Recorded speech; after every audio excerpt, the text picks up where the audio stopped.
The next Lee and Ian podcast is approaching the station. Please step aside. And welcome to the Lee and Ian Show. I'm Lee Navlin. And I'm Ian Grotman. The Lee and Ian Show is sponsored by Grodman Law and Mediation. Remember, when it comes to divorce, family first. Your children first. Mediation. It's the way to go. Grodman Law and Mediation. And if you want to check out my latest, it's LeeNavlinBooks.com. When I'm not recording a podcast, I'm writing books. That's LeeNavlinBooks.com. He's a great writer. You got to get his new book. Ian, I appreciate that. You are the one guy that I know read my book. I did. Actually, many people have read it, but no one has talked about it more glowingly than you. So I mean, thank you for that. It deserves great praise. It's so entertaining. Again, I say all the time, I think it would make a great film script.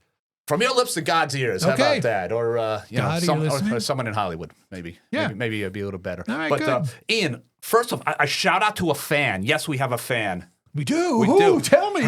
Her name is Kelly Kathleen. Yes, And on NJ11 for Change. That's it. And she said this, quote, she said, "You guys ask such excellent and different questions to really get to know the candidates. I hope everyone takes the time to listen." That's what Kelly said. That's very nice. Thank you, Kelly. We hope you're listening now. And we thank you. And by the way, that's a great Facebook group that you just mentioned. That's I love right. it. The NJ11 for Change, folks. These people know this district very, very well. They know the candidates really well, and people should pay attention to them. So many wonderful contributors on that site from not only Essex County, but from Morris County and Passaic County too, Ian. That's right, because all three counties are represented in this district. And while on the subject of Passaic County, our guest today is Passaic County Commissioner John Bartlett. Yay! So let's say hi to John. John, Hey, thank you guys. very much for coming to the show. Well, thank you very much for having me on. I'm really excited and looking forward to talking to you today. Now, John, you, of course, are running for Congress in the 11th District. I know it's a big district, Ian. It's a very big district. Essex, Morris, Passaic, like I just said. Yeah.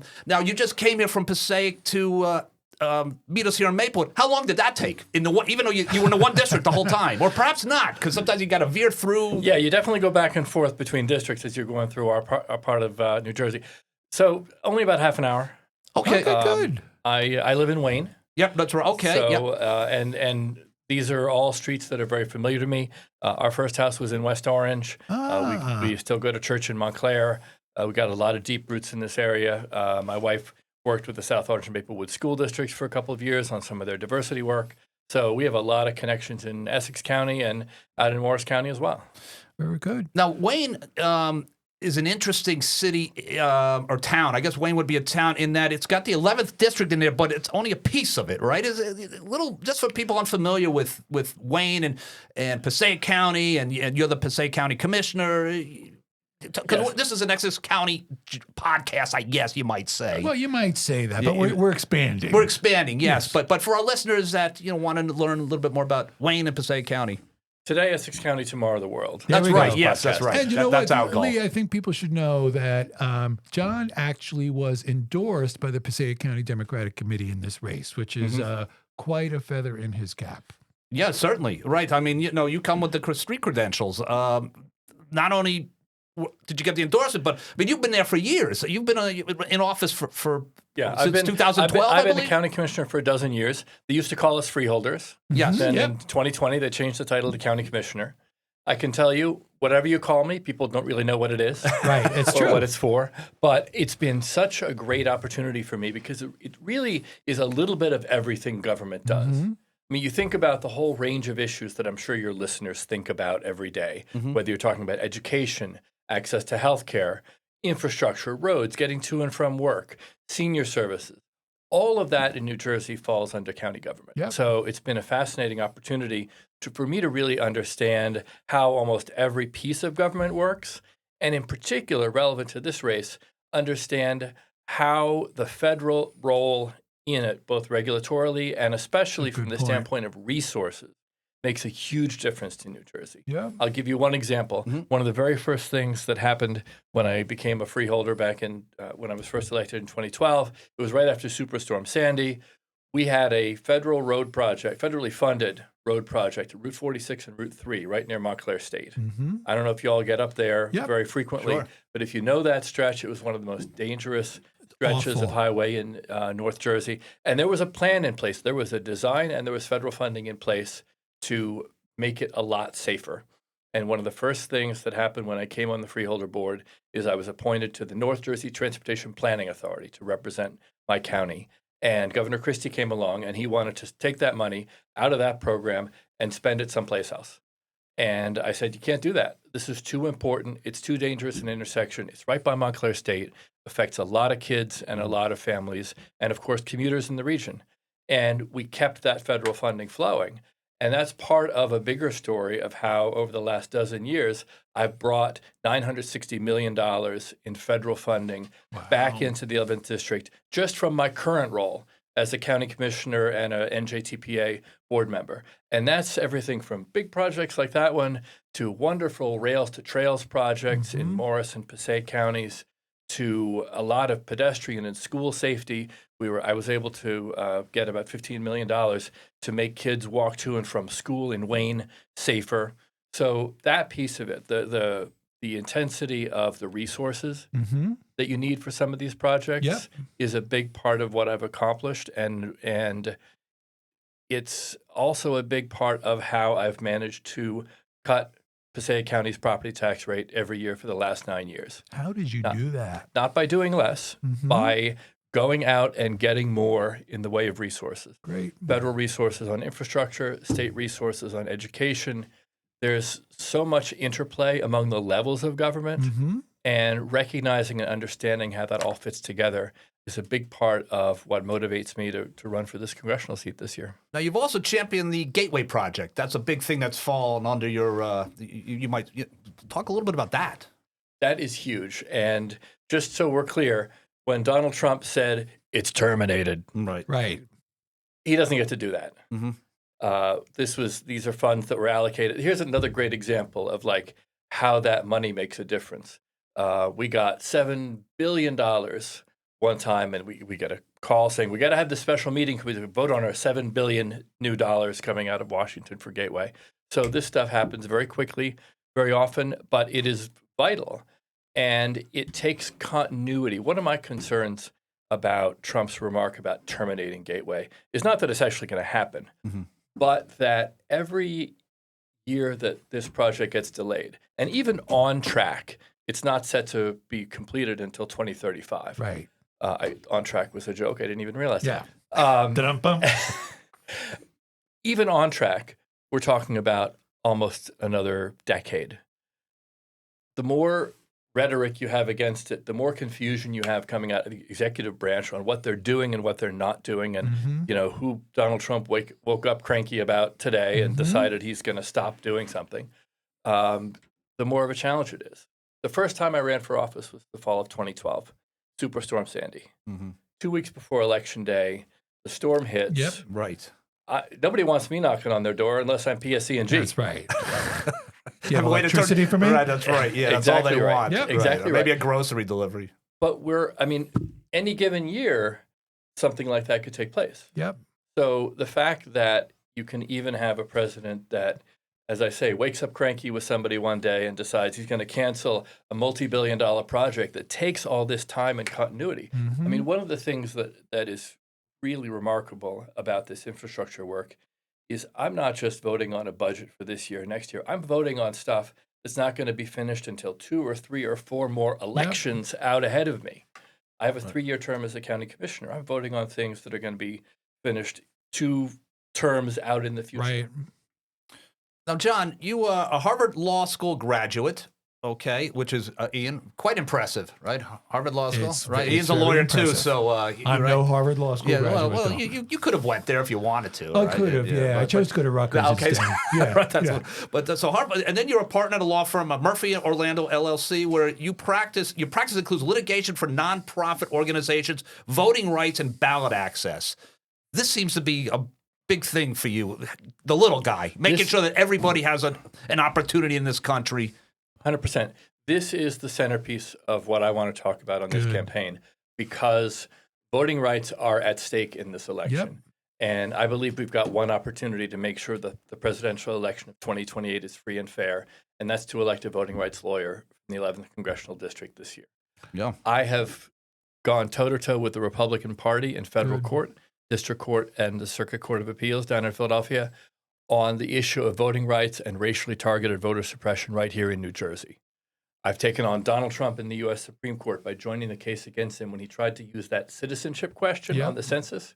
You remember that? He's going to add a question about citizenship, and it was all about intimidating immigrant communities. That's right. In a place like New Jersey, in a place like Passaic County, where 1/3 of my constituents are immigrants, even in the state of New Jersey, where I think it's about 1 in 5 folks 20%. are immigrants, that is a profound threat to all of the stuff I was talking about 5 minutes ago, because the way that federal funding gets allocated is based upon how many people you have. That's right. Very, very often. That's right. And we saw an amazing example of that after COVID. Counties with populations of at least $500,000 could access federal funding directly. Counties with smaller populations had to wait for it to come through the state. That was one of the differences, because our last census count had gotten us to 502,000. Wow, that was good. We were in a position in Passaic County to open the first county-level drive-through testing site, the first county-level mega vaccination site when that became available, to provide resources directly to our businesses, directly to our citizens who literally needed food. It's easy to forget it's just 5 years ago. Right. But it was really, for me, an example of all the ways in which what we do matters so much to people. Yep.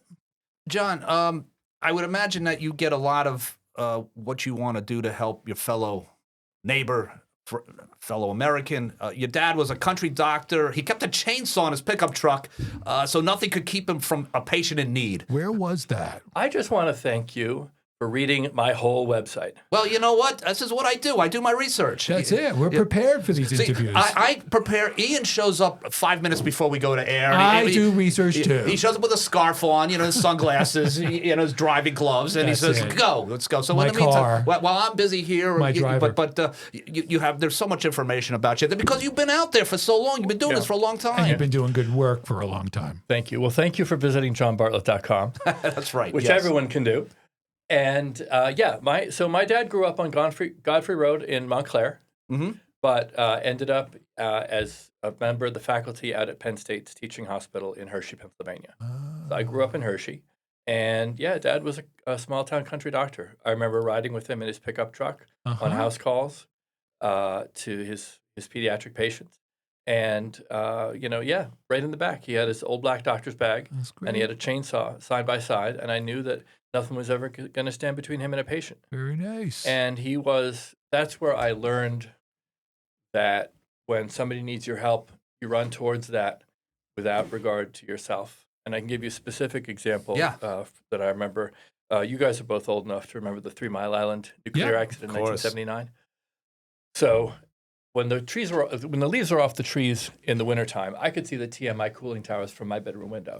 That's how close Hershey, Pennsylvania is to Harrisburg. In the days after the accident, they evacuated pregnant women and young families in a fallout shelter underneath the Hershey Arena. And I remember going with my dad. I was 79, so 7 years old, and going with Dad to check on his patients there. And that image of folks set up that way has stuck with me. I think I'm going to real mark myself as a Gen X person here, but in much the same way as that TV movie The Day After and some other really, salient nuclear fear cultural moments in the 1970s and 80s. But that stuck with me, and the fact that Dad would go into a space like that to look out for people. That's great. That's been the lesson for me of public service. Now, John, you're as you mentioned earlier, you have an interfaith family. Your wife, she was a little girl. She came here from India. Immigration. I know this is something that's been, what's going on today with ICE. I know you've talked about your disdain for all that. Talk a little bit about that and your family and how that affects you. And we've had podcast episodes about what's going on with ICE. Just if anybody's looking to find out things that we've said about it. Yeah. Exactly. It's something that I take very personally because I'm part of an immigrant family. Through her, part of a interfaith and interracial family. I think my son is probably the only person that I can think of in the world who is both a Mayflower descendant on his father's side and the child of an immigrant on his mother's side, and we're incredibly proud of him. But yeah, and if I had to ask, if you had to ask yourself, where in the world would a Christian guy go to find a Hindu wife? Where would you guess? I would have guessed Harvard University. Good guess. We met in Jerusalem. Okay, so you went to school in Jerusalem I saw too, that, right? yeah. When I was reading your webpage. I spent a year at the Hebrew University as a Raoul Wallenberg scholar. Yeah. And my wife's master's degree is in theological studies with a focus on Holocaust, and that's where the two of us met. Christian guy from Jersey here, and an Indian American woman who grew up in Atlanta, Georgia. Yeah. And that's our story. What were you doing when you were in Jerusalem? What were you studying? So the Wallenberg was a public service Right. fellowship, so history and politics of the region. Got it. And I also had an internship at the Associated Press. Uh-huh. So I got to write and cover some really amazing stuff that year. It was such a different time from where we're at now. It was 1995, 96. Right. So the Oslo peace process is going Yep. on, and you had a sense of safety and positivity Right. everywhere you went. Not all the time. There were acts of violence. We were in Tel Aviv at a peace rally where Prime Minister Rabin was assassinated. But Yeah. by and large, you had the sense of things moving Right. in a In a good positive direction. direction, right. And it's been very hard to see how that has turned Right. over the years since then. Now, before going to Harvard, you were Brown University, which is making the news as we speak it. right now. I would Yeah. imagine this has got to be a little stunning when you see the aerials of where you went to school and. Yeah, I did not sleep well on Saturday night after the news of the mass shooting at Brown. Obviously, every mass shooting is something that's just deeply troubling and something that is upsetting because we know the solutions and we just don't seem willing to pursue them.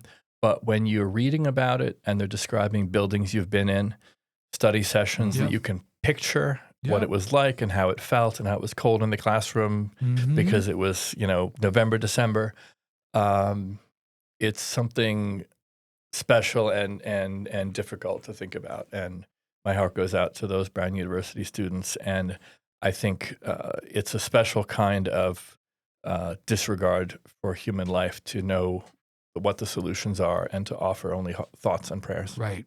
And I agreed. Which is what we've been hearing for years and years. John, we originally were going to do a podcast a couple weeks ago. We had to reschedule. You had to reschedule. Something came up. What I really liked about how that all went down is, quick story. My mother-in-law was up in Boston. That's where her career was, up in Boston, and she was involved with the government. She did mortgages, and she had to deal with Ted Kennedy's office often enough. Kerry's told me too. that. John Kerry's too. Yeah. She was, by the way, she's not a big Kennedy fan by any stretch of the imagination, but she used to gush about how well run that office was. They would return your calls. If you had a problem, they'd get right back to you. They would. Your staff, the people you've been working with during your campaign, have been the same exact. They get back to you. If there's an issue, they let you know immediately. The follow-up has been tremendous. You have good people around you. I get the feeling once you're in Congress, you're going to continue to bring only the best people with you. Absolutely. I always try and do that. I think. One of them is here with us this evening. That's right. That's right. Well done. Yes, Maggie's here with us tonight. Hi, Maggie. How are you? Hi, Maggie. Thanks for being here. Look, the core function of anybody in elected office at any level of government is to serve the constituents, serve the public. And as a county commissioner, very often that's me telling you where else in government you need to go to fix your problem. Yep. But folks, I'm the one who does the grocery shopping in our family. Folks know that they can stop me at ShopRite or Whole Foods in Wayne and ask me a question. And sometimes the answer is, oh, that's the township. And sometimes the answer is, oh, that's a state program, but I can get you connected to the right person. And every now and then, I'm actually the person with the solution. But I'm going to use that when I get to Congress is to do a pair of things. First of all, constituent service, which Mikey's office has always been amazing at. My dad passed away at the beginning of this year, and just understanding the fact that he had the status of a veteran because he had served during the Vietnam War in the National Health Corps in Bethesda, Maryland, was something that her office helped me figure out. So there's that. kind of personal level of service, help with a VA, help with a passport, help with your Social Security check, that is an essential function of every government office. What I want to add to that is a special person or a special function where we're working with local and county governments to get them those federal resources. I was talking about that earlier in the interview. We're able to do projects like Rails to Trails in Passaic County, or pedestrian safety in Wayne, or the Morris Canal Greenway in Little Falls and Woodland Park, because we can access federal funding to make it happen. But very often, that's tough for smaller towns, Right. because they don't have maybe the staff to write the grants. They don't have the ability to keep up with all of the, we would call it red tape, but all the reporting obligations and so forth. I'm going to task someone in my congressional office with doing that and working with the towns to make sure that federal funding comes in. Because again, that's how we do more without increasing property taxes, is accessing resources from those other levels. It's something I've done already at NJTPA. We've increased investment in our office that's called Local Aid, which is literally just helping folks figure out how to apply for money, what they're eligible for, what we can do for them. And then also in Passaic County, we've done more and more with our municipalities by saying, hey, we can do things at scale and at scope that is hard for every little town. Right. So how can we help? And one great example of that is actually public health. Passaic County, our health officer is the health officer for 7 of our 16 cities and towns. And what that means is that we can have a single office that has a really great, robust staff of public health educators to do senior outreach and diagnostic outreach and vaccines and environmental health and so forth. Well, one of the first things that happened in 2025, at the beginning of the second Trump administration, is we got news of $650,000 in grants that support that office that were going to be canceled by RFK Jr. So we had to make a decision: eliminate nearly half our staff or figure out another solution. And the solution we figured out kept everybody employed. We left vacancies elsewhere in the county government to stay vacant a little longer in order to cover that cost. But it's that kind of priority setting and not having my constituents lose out on public health services just because we've got a clown like RFK Jr. in that role, who sort of takes science in one hand and something he saw on TikTok in the other, and treats them like they're the same set of ideas. I'm glad that New Jersey is part of a group of states that are following the lead of the American Academy of Pediatrics and some of the other medical associations. But the whole point of having a unit like HHS in the federal government is to have those standards be universal. And it is great that we have a governor-elect in Mikey Sherrill, who I know is going to be a continuing advocate for the people of New Jersey on things like public health. But public health doesn't honor borders. Neither does environmental resiliency and climate change. So it does matter whether you're talking about a measles outbreak in Texas or something else that we're seeing around the news. That the national level policy matters. You mentioned NJTPA. Could you just tell people what that is? Because a lot of people don't know. Yeah, you got to be a real government nerd for that one. Yeah, including me. The North Jersey Transportation Planning Authority. And the reason that I asked that is because I know that you have worked a lot on transportation issues. Maplewood and South Orange, where Lee and I have started that's right, putting the podcast out to, are heavily reliant on transportation. And I know a lot of other towns in the district are. So if you could talk a little bit about some of the transportation issues that you have worked on. You mentioned some of them already.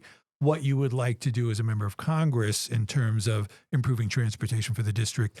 I think our listeners could really get some value from that. Absolutely. Across the 11th district, you've got a mix of towns that are served by trains, served by New Jersey Transit buses. And what we've had over the years is just not enough service. And that's weekend service.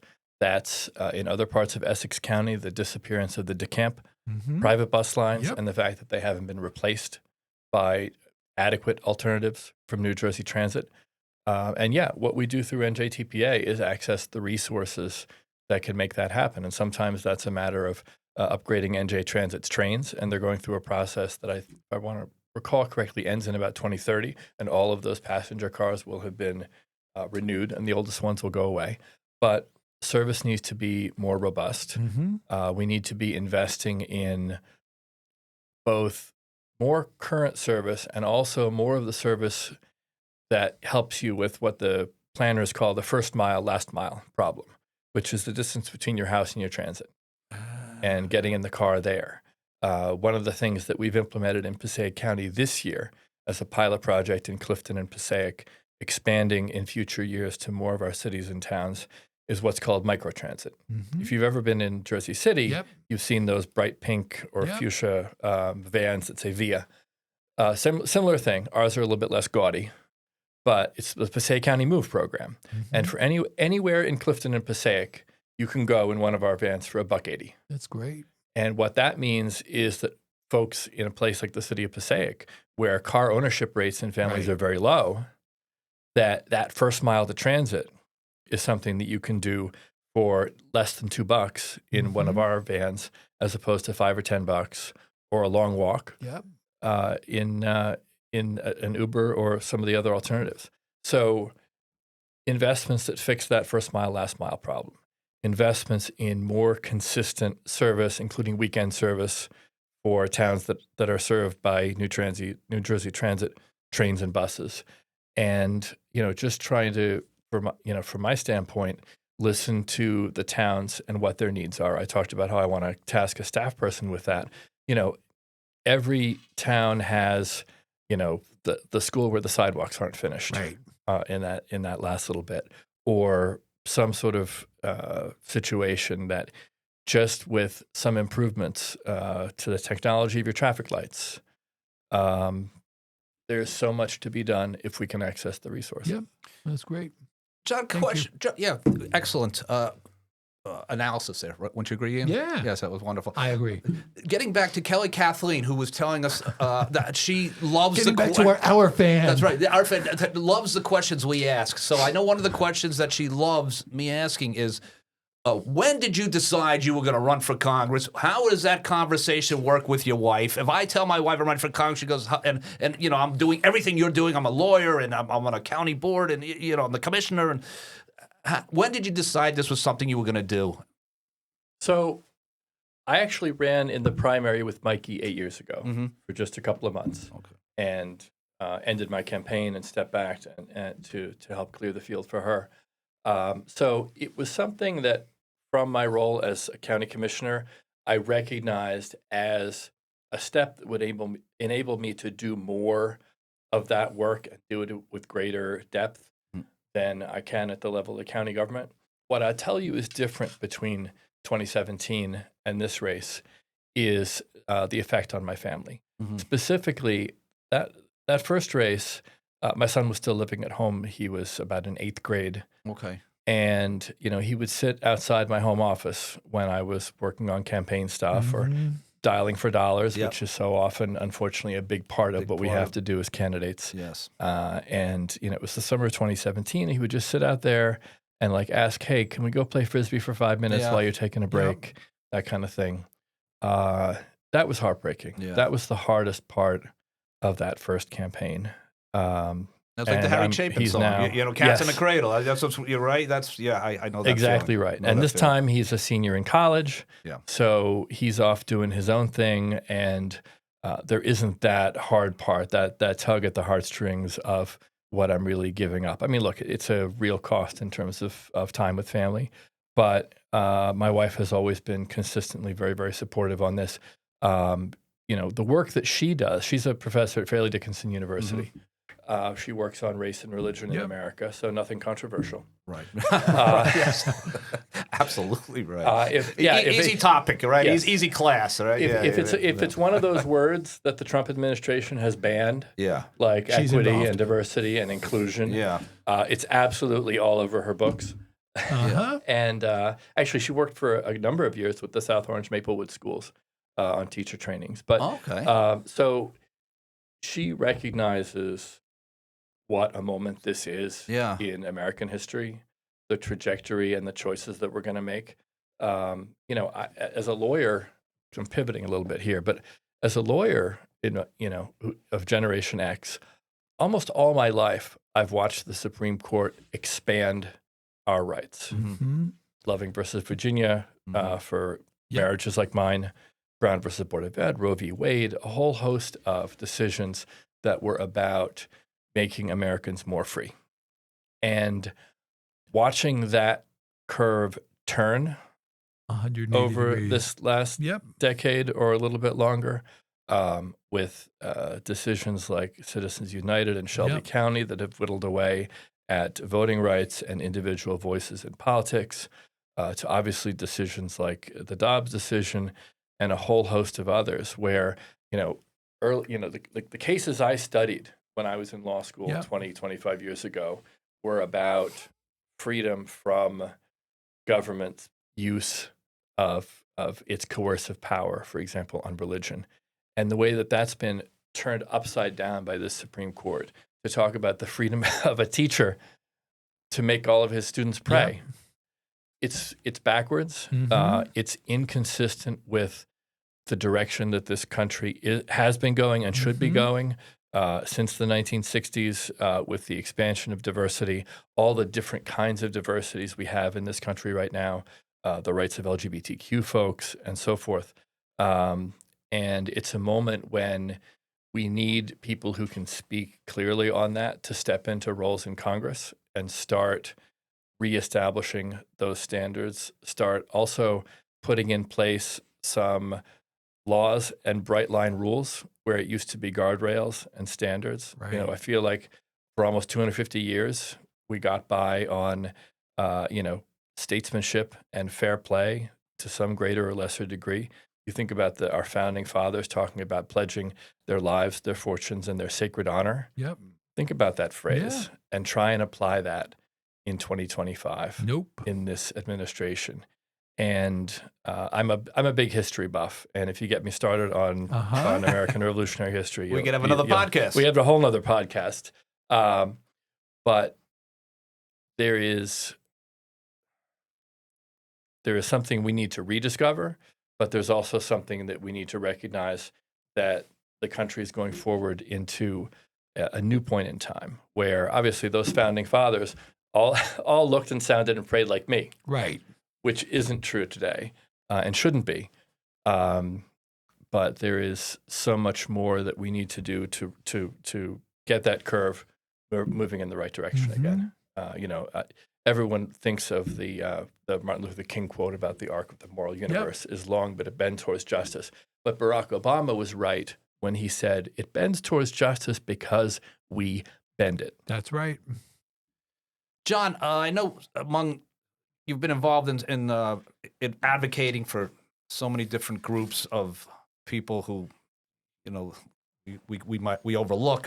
You advocated for the LGBTQ, marriage equality, locally and nationally, and that's a big topic with our base, I guess you might want to say. Maplewood and South Orange. Tell them a little bit about what you've done in that regard. Absolutely. Well, that was very personal to me, again, because I recognize that my marriage was illegal a couple of decades ago. Yeah, it's a scary thought when you think in those My terms. wife grew up in Georgia. We got married down in Georgia. Yeah. The Wow. statute's still on the books down there Yeah. that says we couldn't. Void because of Loving Right. versus Virginia, 1967, but it's still on the It's books. still a local, whatever you want to call it, a state law.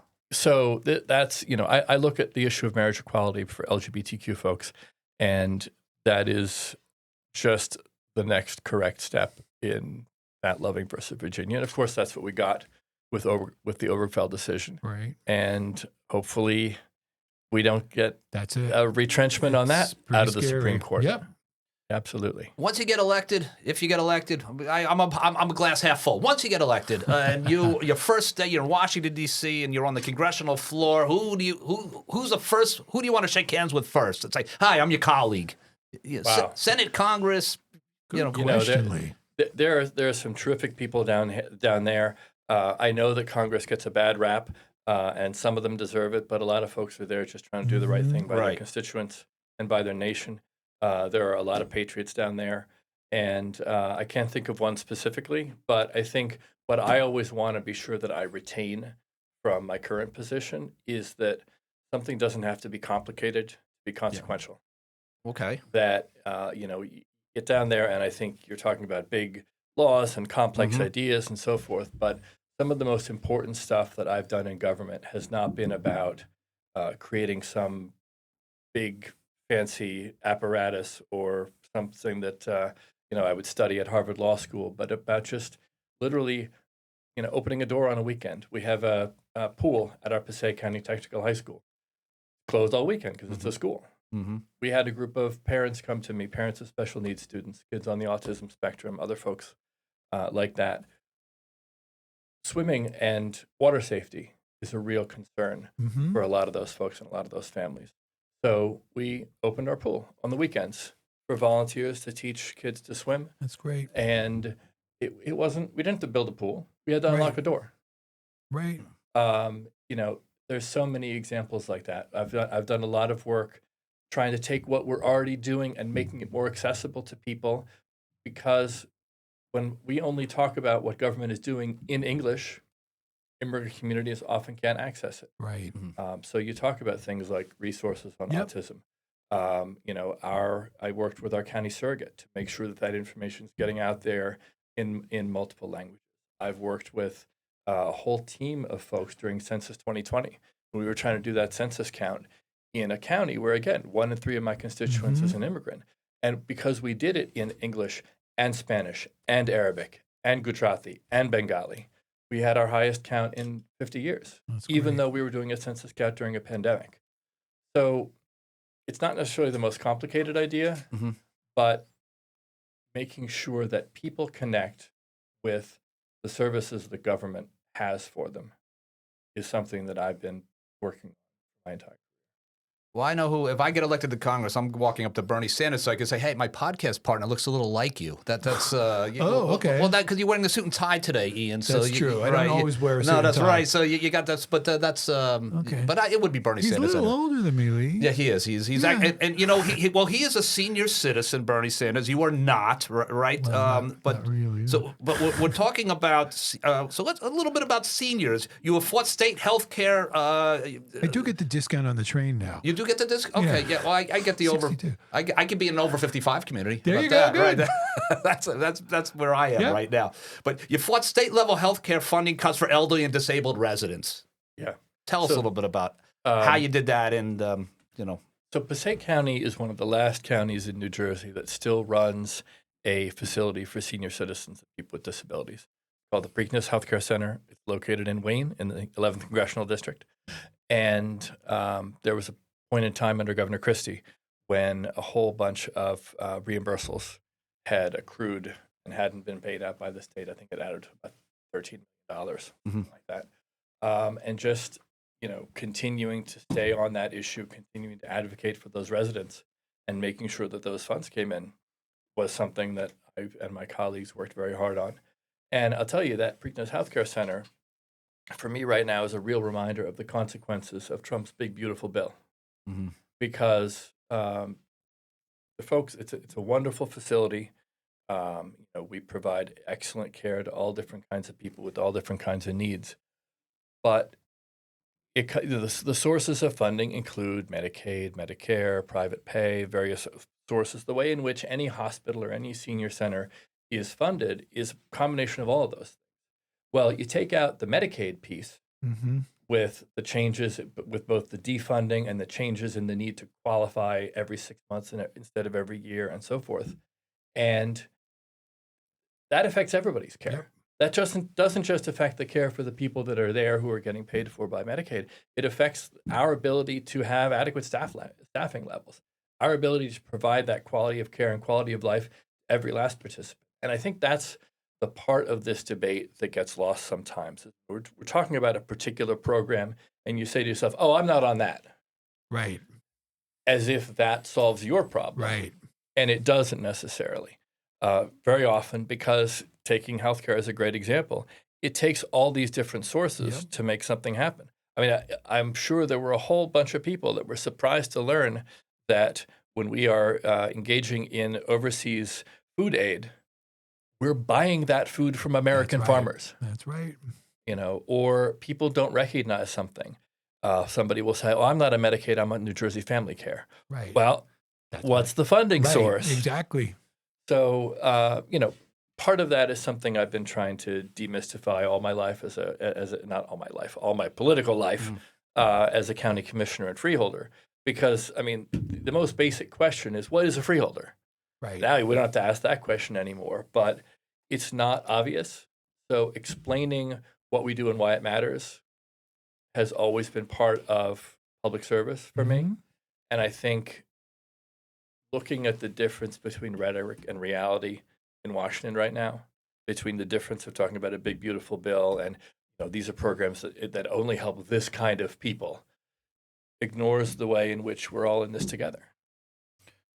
We have a few minutes left. I have, again, so johnbartlett.com is where they could find out more information about you. They could contact you. I assume you're looking for volunteers. Talk a little bit about what people can do for you who are jazzed campaign. up and want to see you get elected. Absolutely. Go out to johnbartlett.com, fill out the volunteer form. How many days left, Maggie? 50 days, 51 days? I'm used to. Put you on the spot there. I'm used to. I didn't know I was going to have to talk. 7 weeks and 2 days. Okay, there we go. There you go. Perfect. 7 weeks and 2 days. So, She knew it. She had it. She had it waiting. but and that is a big part of the problem. One of the best things your listeners Right. can do is let their friends and family know Yep. that on a Thursday in February, That's it. you've got an election to vote in. Right. Because when's the last time you voted on a Thursday in February? Never. Exactly right. So, and that's a product of state law and how it all got scheduled and when Mikey resigned her seat in Congress. But what that means is instead of campaigning all summer at flag raisings, I'm campaigning all Right. winter at tree lightings, Right. Yes. which I love. But certainly if I'm knocking on your door January 10th, it's a 10-degree far weather. cry Yes. from coming to your door in the Give them a summertime. hot when cup of folks want coffee, it to- please. Exactly That's right. Yeah, those June primaries seem like a very nice deal. You know, when you're banging on the door in January. But what I hope is a lot of people see it as an opportunity and see this very wide race with a dozen of us Yep. in the Democratic primary as a chance to really think about what their priorities are and think about what kind of candidate that they want to support.